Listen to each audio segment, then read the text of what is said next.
இன்னைக்கு என்னோட வேல்மாறல் பூஜையோட 36வது நாளை நான் சூப்பராக கம்ப்ளீட் பண்ணிட்டேன். வரலட்சுமி தாயை வந்து பூஜை ரூமுக்கு முன்னாடியே வச்சதுனால பூஜை ரூமுக்கு வந்து உள்ளெல்லாம் போயிட்டு வர முடியாமல் இருந்தது. இருந்தாலும் அந்த சூழ்நிலையிலையும் நான் என்னோடய வேல்மாறல் பூஜையை நல்லாவே கம்ப்ளீட் பண்ணிட்டேன். கிச்சனில் வச்சு தான் இன்றைக்கி அபிஷேகம்லாம் வந்து முருகருக்கு செஞ்சேனே. இன்றைக்கி காலையில் வரலட்சுமி லாங் வீடியோ போஸ்ட் பண்ணியிருக்கேன், மறக்காமல் செக் பண்ணி பாருங்கள். அதோட லிங்க் வந்து கீழே தரேன். மனசுக்கு கஷ்டமாக இருக்குது அப்படின்னு சொல்லிட்டு ஒரு சிஸ்டர் அனுப்பியிருந்தாங்க.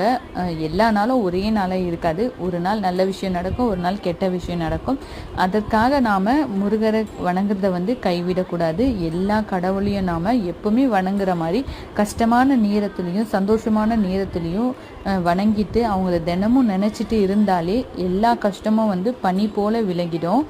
எல்லா நேரமும் ஒரே நேரமாக இருக்காது. நமக்கும் சந்தோஷமான நேரம் நிறைய கிடைக்கும். அதனால எல்லாரும் சந்தோஷமாக இருங்க. பாய், நெக்ஸ்ட் வீடியோவில் பார்க்கலாம்.